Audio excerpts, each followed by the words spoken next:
How blessed we are by the beautiful music of the Comme nous tabernacle. sommes bénis avec cette belle musique que nous venons d'entendre par le cœur. My dear brothers and sisters and friends, Mes chers frères, sœurs et amis, je suis heureux d'être avec vous aujourd'hui, d'avoir le grand honneur d'être membre de l'Église de Jésus-Christ des Saints des derniers jours, et d'être l'un d'entre vous.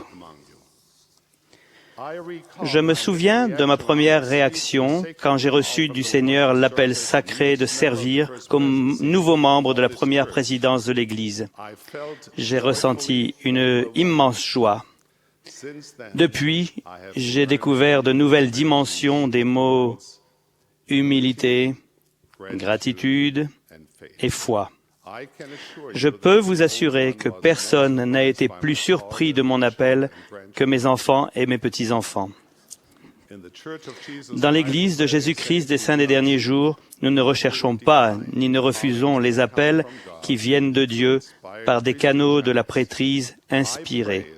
Je prie Dieu de m'accorder la force et un cœur qui comprend pour magnifier cet appel sacré selon la volonté et les desseins de Dieu. Le président Hinckley nous manque. Son influence sur cette grande œuvre continuera d'être une bénédiction pour nous. Je suis très honoré de travailler aux côtés du président Monson. Je le connais depuis de nombreuses années. C'est un homme étonnamment doué et talentueux. C'est le prophète de Dieu. Sa foi et son cœur aimant sont tournés vers tous les pays, toutes les langues et tous les individus. Je suis reconnaissant de servir avec le président Eyring, que j'aime et que je respecte comme grand dirigeant et grand instructeur dans le royaume de Dieu. Quand le Collège des 12 s'est réuni dans la salle haute du temple de Salt Lake City pour soutenir le président Monson comme 16e président de l'Église, j'ai été émerveillé par les capacités, la sagesse et la spiritualité extraordinaire des personnes qui m'entouraient. Cela m'a fait prendre plus clairement conscience de mes propres incapacités. J'aime ces hommes de grande foi. Je suis reconnaissant de l'occasion de lever la main pour les soutenir, leur promettre mon soutien. J'aime et je soutiens frère Christopherson, le nouveau membre des 12.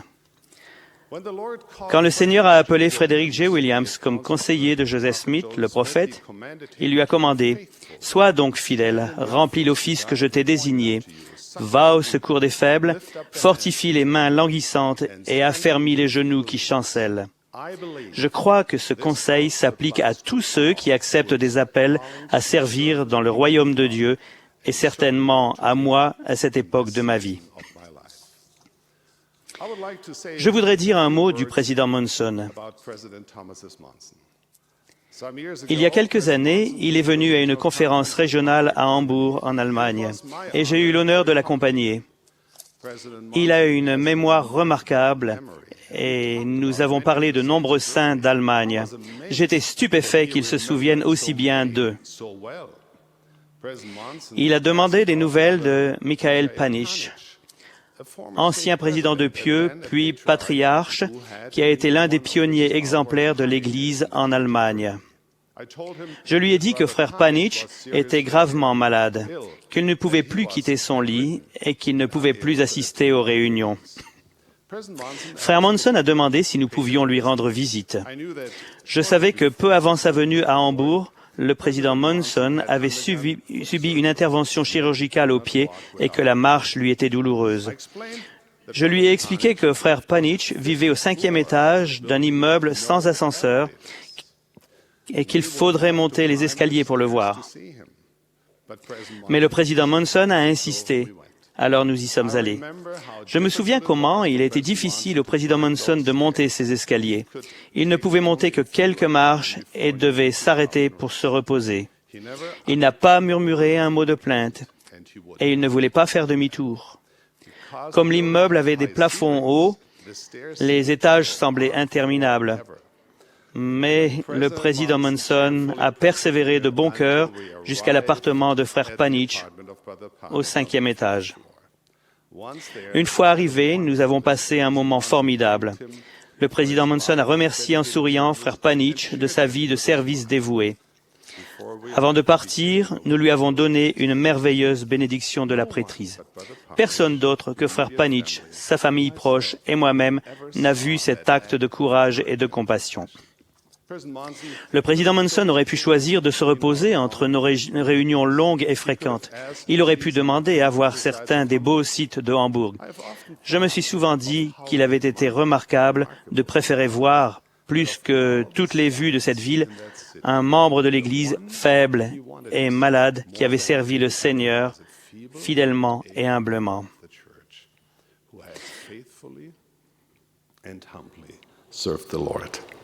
Le président Monson était venu à Hambourg pour instruire et bénir les gens d'un pays, et c'est ce qu'il a fait. Mais en même temps, il s'est concentré sur les individus, nom par nom. Sa vision étendue lui permet de comprendre les complexités d'une Église mondiale, mais il a aussi suffisamment de compassion pour se concentrer sur l'individu. En parlant de Jésus, qui avait été son ami et son instructeur, l'apôtre Pierre a donné cette description simple. Il allait de lieu en lieu, faisant du bien. On peut dire la même chose de l'homme que nous soutenons aujourd'hui comme le prophète de Dieu. Je suis étonné de la différence des origines des membres de l'Église. Vous venez de toutes les situations sociales, culture, langue, régime politique et traditions religieuses. Cette multiplicité d'expériences de la vie m'a fait réfléchir au message de l'un de nos cantiques en anglais sur la foi de nos pères. Dans le refrain, on répète les mots suivants. Foi de nos pères, sainte foi, nous te serons fidèles jusqu'à la mort. La foi de nos pères, j'aime beaucoup cette expression. Pour beaucoup de membres de l'Église, ces mots font penser à des pionniers vaillants qui ont abandonné le confort de leur maison et sont partis en chariot et à pied rejoindre la vallée du Grand Lac Salé. J'aime et j'honore la foi et le courage de ces premiers pionniers de l'Église. Mes ancêtres vivaient de l'autre côté de l'océan à cette époque. Aucun ne faisait partie des gens qui ont vécu à Nauvoo ou à Winter Quarters, et aucun n'a traversé les plaines. Mais en tant que membre de l'Église, je revendique avec gratitude et fierté ce patrimoine pionnier comme étant le mien. Avec la même joie, je revendique les patrimoines des pionniers actuels de l'Église qui vivent dans tous les pays et dont les histoires de persévérance, de foi et de sacrifice ajoutent des lignes glorieuses au grand refrain de l'hymne du royaume de Dieu dans les derniers jours.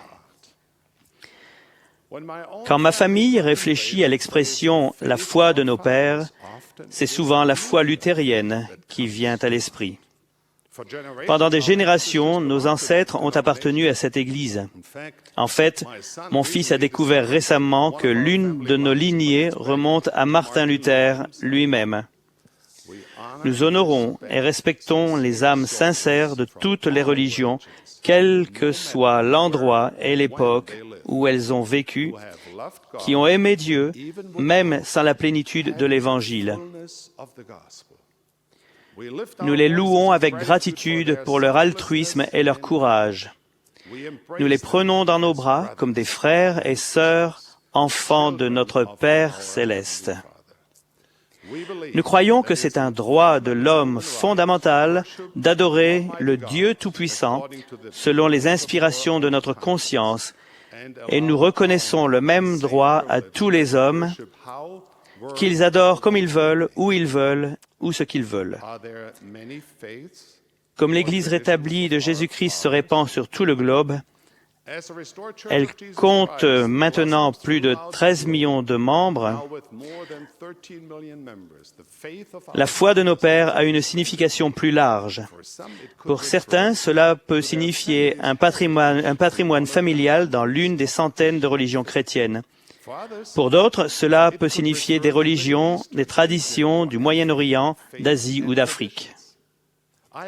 J'ai passé la plus grande partie de ma vie dans des régions du monde où les membres de notre Église sont une petite minorité. J'ai alors constaté que souvent, quand les gens trouvent l'Évangile rétabli, ils sont impressionnés. Beaucoup veulent même se joindre à l'Église, mais ils hésitent à décevoir leurs ancêtres. Ils ont le sentiment qu'ils doivent être fidèles à la foi de leur père. Je me rappelle avoir remarqué dans ma jeunesse une nouvelle famille un dimanche à l'église, une jeune mère avec ses 2 filles. Elles se sont rapidement fait baptiser, toutes les 3, et sont devenues membres de l'église. Je connais bien l'histoire de leur conversion parce que l'aînée des filles s'appelait Harriet et qu'elle est par la suite devenue ma femme. La mère d'Harriet, Carmen, venait de perdre son mari et pendant une période d'introspection, elle s'était intéressée à l'Église de Jésus-Christ des Saints des Derniers Jours. Après avoir étudié la doctrine, Carmen et ses filles ont su que l'Église était vraie et elles ont prévu de se faire baptiser. Quand Carmen a fait part à sa mère de sa décision, celle-ci a été catastrophée.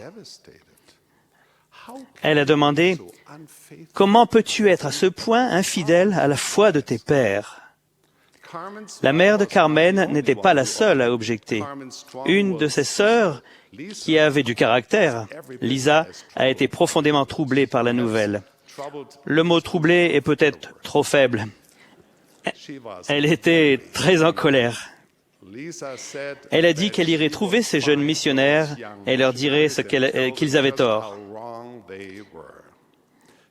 Elle est allée à l'église, a trouvé les missionnaires, et vous devinez, Lisa s'est aussi fait baptiser.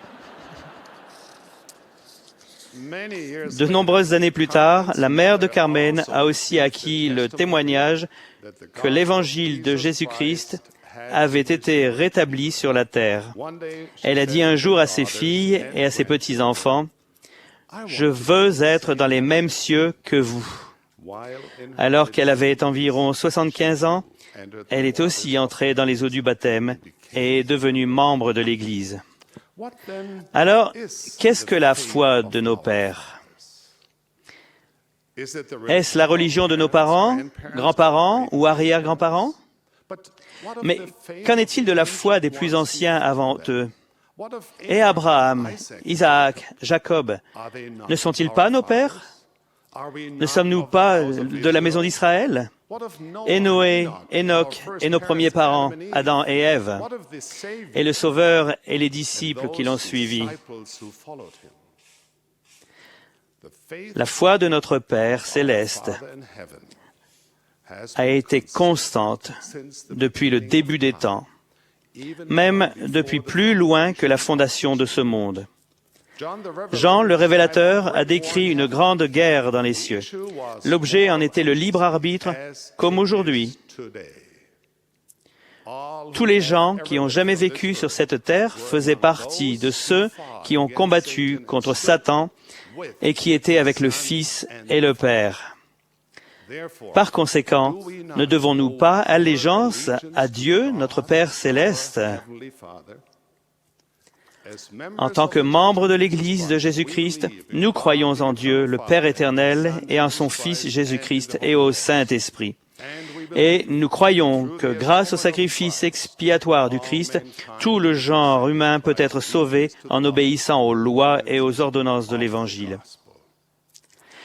Nous croyons au grand plan du bonheur, le plan de rédemption, le plan de salut, selon lequel les enfants de Dieu peuvent venir dans la condition mortelle, puis retourner en présence du Père.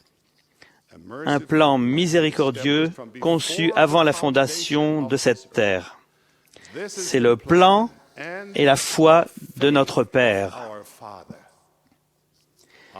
Je témoigne que la doctrine de l'Évangile rétabli de Jésus-Christ est la foi de notre Père céleste. C'est sa vérité révélée à ses serviteurs, les prophètes, depuis le temps de notre Père Adam jusqu'à notre époque. Le Père et le Fils sont apparus à Joseph Smith pour rétablir la foi de notre Père sur cette terre, pour qu'elle ne soit plus jamais enlevée. Dieu désire que tous ses enfants la reçoivent, quelle que soit leur origine, leur culture ou leur tradition. La véritable religion ne doit pas être le produit de ce qui plaît aux hommes ou des traditions des ancêtres, mais de ce qui plaît à Dieu, notre Père éternel. La révélation continue est un élément fondamental de cette foi. La première prière de Joseph Smith en est le témoignage puissant. La révélation est une boussole constante qui nous indique toujours la volonté et la foi de notre Père céleste. Notre Père céleste aime ses enfants. Il entend les prières des humbles et des sincères de tout pays, toute langue et tout peuple. Il accorde la lumière à ceux qui le cherchent, l'honorent et veulent obéir à ses commandements. Nous proclamons joyeusement que la foi de notre Père est sur terre aujourd'hui. Nous invitons tous les habitants de notre belle planète à goûter sa doctrine et à voir comme elle est douce, bonne et précieuse. Nous demandons au cœur sincère d'étudier sa doctrine et de demander à leur Père céleste si elle est vraie. Et s'ils le font, ils pourront découvrir, embrasser la vraie foi de leur Père et la suivre, et cette foi les guérira. C'est notre message au monde. Je témoigne solennellement de la réalité de Dieu, le Père, de son Fils Jésus-Christ et du Saint-Esprit, et des prophètes vivants qui détiennent les clés qui sont parvenus en une chaîne ininterrompue de Joseph Smith à Thomas S. Monson aujourd'hui. Au nom de Jésus-Christ. Amen.